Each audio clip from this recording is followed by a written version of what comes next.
વડોદરામાં વરસાદ સાથે ચૂંટણીનો માહોલ પણ જામ્યો છે। માંજલપુર પેટા ચૂંટણી માટે તંત્ર સંપૂર્ણ સજ્જ બન્યું છે। 2.19 લાખ મતદારો મતાધિકારનો ઉપયોગ કરશે। કુલ 260 મતદાન મથકો પર મતદાન યોજાશે। પ્રથમવાર મોબાઈલ ડિપોઝિશન સેન્ટર શરૂ કરવામાં આવશે। વરસાદ વચ્ચે વોટરપ્રૂફ ટેન્ટની વ્યવસ્થા કરાઈ છે। 1400થી વધુ પોલીસ કર્મીઓ તૈનાત રહેશે। સવારે 7 થી સાંજે 6 સુધી मतदान થશે। हाल मतदान सामग्री डिस्पेचिंग कामगीरी चाली रही है। कलेक्टर अनिल धामेलियाए तैयारीओनी माहिती आपी है।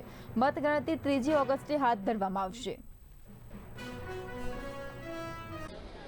માંજલપુર વિધાનસભા મતવિસ્તારની પેટા ચૂંટણી આવતીકાલે યોજાવાની છે। આજે એમનું ડિસ્પેચિંગનું કામ ચાલી રહ્યું છે।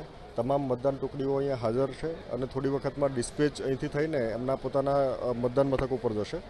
મતદાન મથક ઉપર મતદાન માટેની પૂરતી વ્યવસ્થા મેં કરી છે। ખાસ કરીને તમામ સ્થળો ઉપર સાથી સહાયક અને વોલ્યુન્ટિયર્સ રાખ્યા છે। આ વખતે વિશેષ તકેદારીના ભાગરૂપે અમે ત્યાં દરેક મતદાન મથક ઉપર વેબકાસ્ટિંગની વ્યવસ્થા કરી છે। માઇક્રો ઓબ્ઝર્વર્સ પણ સેન્સિટિવ લોકેશન પર હાજર રહેશે।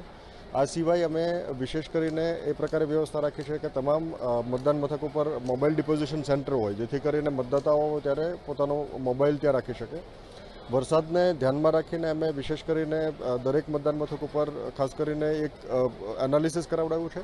જે મતદાન મથક ઉપર વધારાની આવશ્યકતા હોય, કોઈ મતદાન મથક ઉપર પાણી ભરાવાની શક્યતા હોય અથવા આજુબાજુના ભાગમાં એક્સેસ માટેના પ્રશ્નો હોય, ત્યાં તમામ જગ્યાએ ટીમ મારફતે કામ કરવામાં આવ્યું છે। રસ્તાઓ રિપેરિંગનું કામ પણ આ ભાગમાં થયું છે।